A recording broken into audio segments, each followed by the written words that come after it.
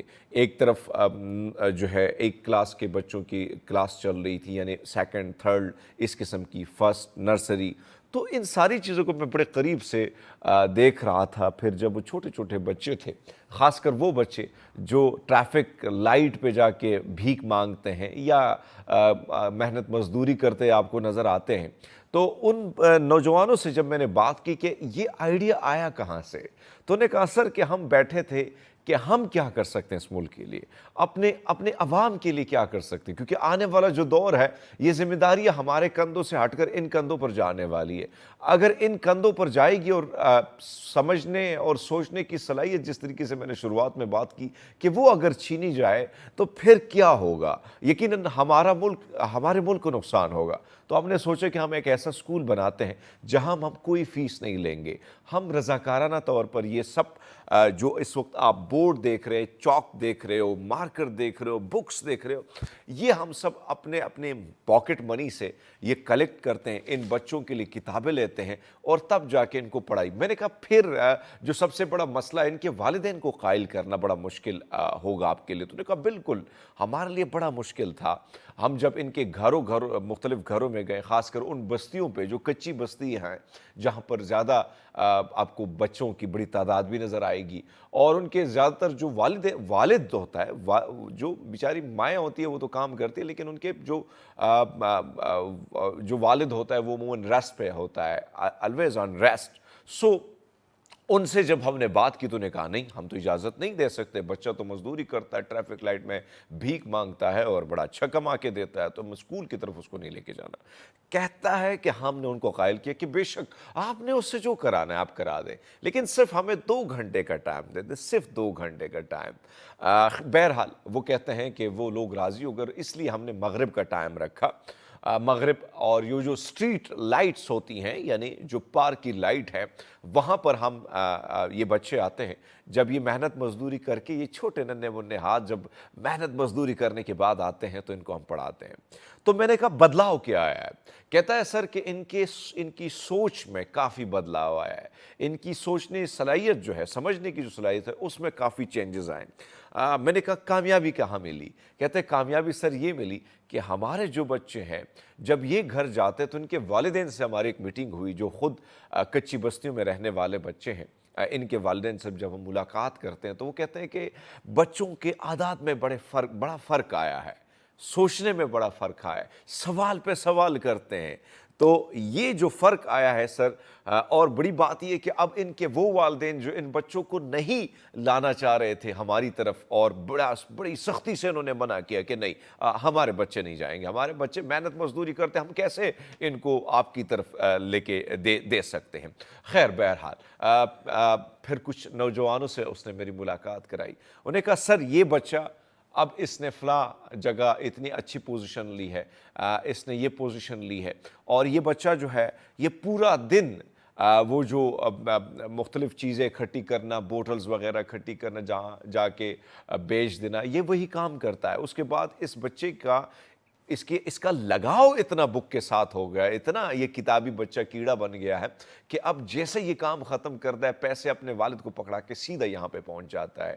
ایسے بے شمار بچے میں نے دیکھے، اور جب میں نے ان بچوں سے بات کی، اس میں معصوم سی خوبصورت بچیاں بھی تھی، پیارے پیارے ننھے منھے ہاتھ بچوں کی جب میں دیکھتا تھا کہ ساتھ سے ایک طرف تو مزدوری کر رہے ہیں، لیکن ان کی خواہش ہے اور ان کی سوچ ہے اور وہ سمجھنے اور سوچنے کی جو صلاحیت دماغ میں آئی ہے کہ نہیں، ہم نے ڈھیر نہیں ہونا، ہم نے اپنی زندگی میں بدلاؤ لانا. یہ چھوٹے چھوٹے بچوں کی سوچ جو میں نے وہاں پہ بھانپی، اور جب میں نے ان سے بات کی، انہیں کہا جی ہمارے والدین نے جو زندگی گزاری ہم اس طرح زندگی نہیں گزارنا چاہتے، ہم بھی پڑھ لکھ کر آگے کچھ بننا چاہتے ہیں، کچھ کرنا چاہتے ہیں، اپنے خاندان کا جو مقدر ہے اس کو بدلنا چاہتے ہیں. اور اس میں کوئی شک نہیں ہے کہ اگر آپ نے اپنا مقدر بدلنا ہے، اپنا مستقبل جو ہے اس کو بدلنا ہے، تو اس کے لیے آپ نے مستقل کوئی نہ کوئی کام ایسا کرنا ہے، یعنی ایسا مطالعہ کرنا ہے، ایسے کتابیں پڑھنی ہے.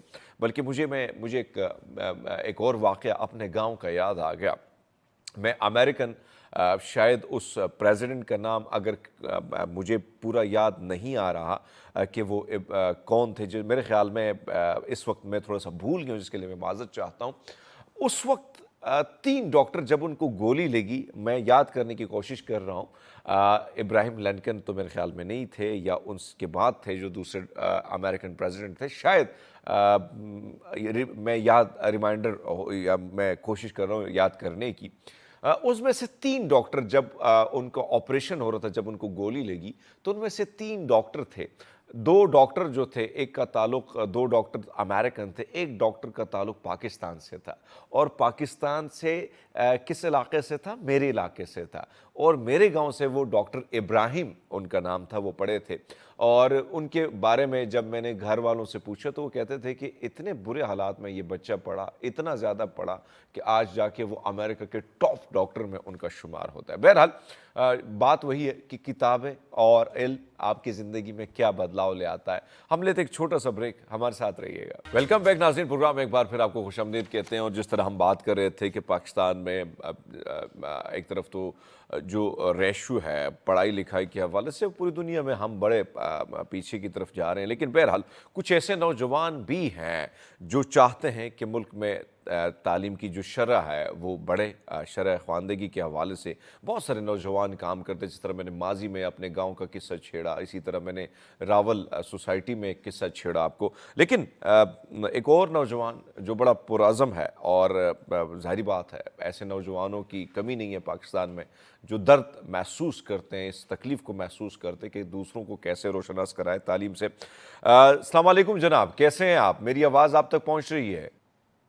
بالکل، وعلیکم السلام. میں بالکل بہترین ہوں. آپ کیسے ہیں؟ میں بالکل ٹھیک. اچھا، ایک تو میں چاہتا ہوں کہ جو آپ نے شروعات کی ہے، ابھی میں نے بات کی کہ کچھ کنٹینر سکول ہیں، کچھ آپ جیسے نوجوان جو ہیں وہ مختلف پارکس میں بیٹھ کے ایک کوشش کرتے ہیں کہ ان بچوں جو تعلیم سے دور ہے ان کو تعلیم کی طرف راغب کرتے ہیں. تو میں چاہتا ہوں اس پہ ذرا اگر آپ روشنی ڈالیں کہ یہ درد، یہ تکلیف، یہ خیال کیسے آیا، کیا دیکھا اور آپ نے سوچا کہ یار نہیں، میں نے بہت زندگی ایسے گزار لی، اب میں کچھ کرنا چاہتا ہوں، اپنی یہ جو تعلیم کا جو زیور ہے اس سے اوروں کو بھی آراستہ کرنا چاہتا ہوں.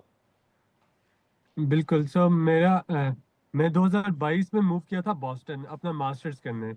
جب میں بoston موو کیا تھا تو ادھر یو ایس میں پاکستانی اسٹوڈنٹس کی تعداد بہت کم ہے. ہر سال تقریباً 5 لاکھ انٹرنیشنل اسٹوڈنٹ تعلیم حاصل کرنے امریکہ جاتے ہیں، جس میں سے صرف 3,000 پاکستانی ہیں. پوری دنیا میں ہمارا جو پاپولیشن کی شرح ہے اس کے حساب سے ہمارا ریشو بہت کم ہے. اچھا. تو ادھر جا کے پھر میں نے پاکستانی بچوں کی مدد کرنے کے لیے مجھے لگا پاکستانی بچوں کو شاید پتہ ہی نہیں ہے کہ پوری دنیا میں انٹرنیشنلی تعلیم حاصل کرنے کے لیے جاتے کیسے ہیں، اپلائی کیسے کرتے ہیں. تو میں نے بچوں کی مدد کرنا شروع کی، ویڈیوز بنانا شروع کی، انہیں بتانا شروع کیا. 200 سے 300 بچوں کو میں نے گائیڈ کیا. پھر میں نے تقریباً بچوں کو قرضہ لینے کا نہیں پتہ ہوتا. انٹرنیشنل اسٹوڈنٹس جب بھی پوری دنیا میں کہیں بھی تعلیم حاصل کرتے ہیں وہ اسٹوڈنٹ لونز لیتے ہیں اور پھر تعلیم حاصل کرنے کے بعد وہ قرضہ واپس اتارتے ہیں. پھر میں نے جب قرضے میں بچوں کی مدد کرنا شروع کی، انہیں بتانا شروع کیا کہ یہ لونز اور اسکالرشپس بھی ہیں. پھر جب میں یہ کام کیا 3-4 مہینے، مجھے ریئلائز ہوا کہ پاکستان میں بچے اسکول ہی نہیں جا رہے، یونیورسٹی جانا تو بالکل آخری سٹیپ ہے.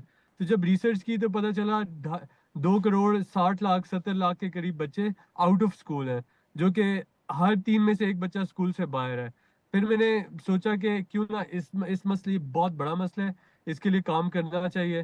تو پاکستان میں ایک آرگنائزیشن ہے دا سٹیزنز فاؤنڈیشن، جو کہ پورے ملک میں 2,000 سے زائد اسکول چلا رہی ہے. ادھر موسٹ آف دا بچے مفت تعلیم حاصل کرتے ہیں، اور جو کچھ بچے پیسے دیتے ہیں 100 200 300 روپے، بہت معمولی سے پیسے دے کے وہ تعلیم حاصل کرتے ہیں. اور یہ انٹرنیشنل اسٹینڈرڈ کے اسکولز ہیں. تو ان کے ساتھ میں نے پارٹنر کیا. ان کے لیے میں انشاءاللہ فنڈ ریزنگ کر رہا ہوں $1 ملین کی، جس سے 7,000 بچے تعلیم حاصل کر سکیں گے. اور یہ میرا فنڈ ریزنگ کا طریقہ یہ ہے کہ میں حسن عبدال سے لے کے جو میرا ہائی اسکول تھا، میں نے اپنی میرے خیال میں تبرک، جی جی کنٹینیو کریں آپ.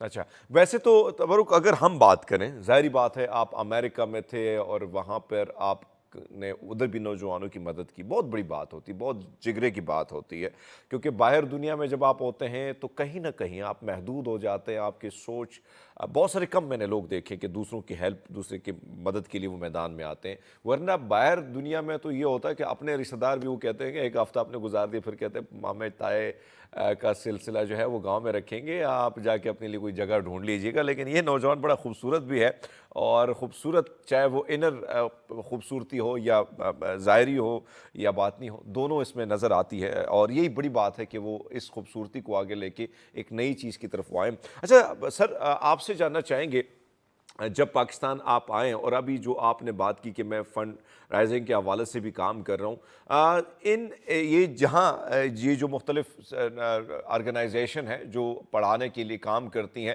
تو ان سے جب آپ کی بات ہوتی ہے، بچوں میں بات ہوتی ہے، تو کیا کیا مسائل ان کو بھی فیس ہونے ہوتے ہیں، یا جو بچے ہیں ان کو جب یہ راغب کرتے ہیں تعلیم کی طرف، تو کن کن مسائل کا ان کو سامنا ہوتا ہے جو آپ نے اگر دیکھا ہے، آبزرو کیے، تو میں چاہتا ہوں اس پر بھی آپ بات کریں۔ اس میں جو میجر مسئلے ہیں وہ تو یہ ہے کہ کئی جگہوں میں سکولز ہیں ہی نہیں. کئی پنجاب اس اعتبار سے کافی بہتر ہے باقی صوبوں کی نسبت، لیکن کئی جو آپ کے کچی بستیاں ہیں، چھوٹے علاقے ہیں، ان میں کئی جگہوں میں تو سکولز اویلیبل ہی نہیں ہیں ہی نہیں. اور اگر اویلیبل ہے، مثال کے طور پہ پرائمری سکول ہے، پرائمری کے بعد مڈل اسکول کے لیے جانے کے لیے بچوں کو گھنٹہ 2 گھنٹہ کا سفر کرنا پڑتا ہے. جب اتنا سفر کرنا پڑتا ہے تو ایونچولی سال 2 سال میں بچے اسکول جانا ہی چھوڑ دیتے ہیں. نمبر ایک. نمبر دو، ہمارے انفارچونیٹلی ہمارے لوگوں کے پاس انکم لیولز بہت کم ہیں. اس وجہ سے پھر وہ بچوں کو بچپن سے ہی ایک کام پہ لگانے کے لیے پہلی سوچ یہ ہوتی ہے کہ اسکول کی بجائے انہیں کام پہ لگاؤ تاکہ 4 پیسے کما کے گھر پہ لے کے آئیں. اور پھر بچیوں کو اسکول میں بھیجنے پہ ہمارا کلچرلی شاید ہم لوگ ویسے کافی ہیزیٹنٹ ہیں. سو تھنگز آر چینجنگ، چیزیں تبدیل ہو رہی ہیں، بٹ یہ کچھ ایشوز ہیں جن کا سامنا کرنا پڑتا ہے. اچھا، ایک اور جو آپ نے بات کی پنجاب کی، ایک تو آپ نے اس میں کوئی شک نہیں کہ بھلا ہو انگریزوں کا کہ وہ جاتے جاتے کم سے کم پنجاب پر ان کی نظر تھی، تو بلوچستان اور یہ علاقے تو ویسے ہی دور تھے، تو ادھر فائدہ زیادہ اٹھانا تھا، تو بہت سارے کام انہوں نے کیا، اور بعد میں اس میں بھی کوئی شک نہیں ہے کہ گورنمنٹس جو نواز شریف صاحب کی تھی انہوں نے بڑا کام کیا۔ آپ سے میں جاننا چاہتا ہوں کہ سر اس وقت اگر آپ دیکھیں، کیونکہ 2.5 کروڑ یعنی 2.70 کروڑ کے قریب بنتا ہے، یا اسی طرح 2.5 کروڑ کے قریب جو بچہ اسکول سے باہر ہے، اگر ایک طرف تو ہم دیکھتے ہیں، کیونکہ تنقید بھی ہم کرتے رہتے ہیں، صحافیوں کا کام یہ ہوتا ہے کہ ہم نے بچوں کو دودھ تو پلانا ہے، لیکن ہم نے ان کو فری کتاب یا کتاب کی طرف راغب نہیں کرنا ہے. تو یہ جو سٹنٹ ہم کرتے ہیں پبلسٹی کے لیے سیاسی طور پر، اس کا کوئی فائدہ ہوتا ہے، یا دودھ کو پیکٹ کو دیکھ کے بچے کہیں گے ہائے میں نے تو دودھ پینا ہے تو میں نے اسکول جانا ہے، تو کیا اس سے کوئی فائدہ ہوگا کیا؟ تو آپ ظاہری بات ہے اس چیز کو بڑی قریب سے دیکھتے ہیں۔ میرا اس چیز میں پالیسی پہ میرا کوئی ویو نہیں ہے، بٹ آئی تھنک ہم سب کو اس پہ مل کے کام کرنا چاہیے. جتنا بھی کام کیا جائے اس کے بارے میں کم ہے، کیونکہ تعلیم ایک بیسک ہیومن رائٹ ہے. یہ کوئی بے شک امریکہ میں بچہ ہو، افریقہ میں ہو، پاکستان میں ہو، چائنا میں ہو، تعلیم ایک ہیومن رائٹ ہے. اور کیونکہ تعلیم سے آپ کو شعور آتا ہے، آپ کی سوچ کا طریقہ بدلتا ہے، اور آپ اپنے لیے بہتر فیصلے کر سکتے ہیں. سو اس میں جتنا بھی حکومتی لیول پہ یا پرائیویٹ لیول پہ یا پبلک پرائیویٹ پارٹنرشپس کے تھرو کام کیا جائے، ہر طرح کا کام اپریشیٹ کیا جانا اچھا، چاہیے. ویسے ظاہری بات ہے آپ باہر سے پڑھے ہیں اور پڑھ رہے ہیں، اور جو چیز باہر دنیا میں آپ نے دیکھی ہے، یعنی بہت سارے ایسے علاقے آپ نے بھی دیکھے ہوں گے کہ جہاں وہاں پر بھی کچھ چیزیں مسائل، جس طرح آپ نے افریقہ کا ذکر کیا، دیگر ایسے ممالک جہاں پہ ہم نے یہ بھی دیکھا ہے کہ ریورس لے کے آئے ہیں نوجوانوں کو، بچوں کو راغب کرنے کے اسکول کی طرف لے کے آئے ہیں، جس طرح میں نے ابھی 2-3 مثالیں دی کہ میں نے خود یہ ساری چیزیں بڑی قریب سے دیکھی ہیں. تو کیا ایسا مزید گورنمنٹ لیول پہ، ظاہری بات ہے آپ پڑھے لکھے نوجوان ہیں اور ایک نئی سوچ نئی صلاحیت کے ساتھ آپ پاکستان آئے اور پاکستان میں خدمت کرنا چاہتے ہیں، ایک نئے جذبے سے آپ سرشار ہیں، تو میں چاہتا ہوں کہ آپ کے تجربات سے بھی لوگ سیکھیں. کیا ایسا کرنا چاہیے جس وقت سب سے بڑی غربت بہت بڑا مسئلہ ہے ہمارے ملک میں، تو ان بچوں کو کیسے قائل کیا، ان کے والدین کو کیسے قائل کیا جا سکتا ہے، کیا پروگرام شروع کیا جا سکتا ہے جس کے ذریعے بچے جو ہیں وہ اسکول کی طرف آئے؟ آئی تھنک پہلی تو چیز یہ کہ اسکولس میں آپ کو ٹیچرس کو انسینٹیوائز کرنا ہے کہ ٹیچنگ اسٹاف اچھا ہو. باقی انفراسٹرکچر ہم نے کئی جگہوں پہ لے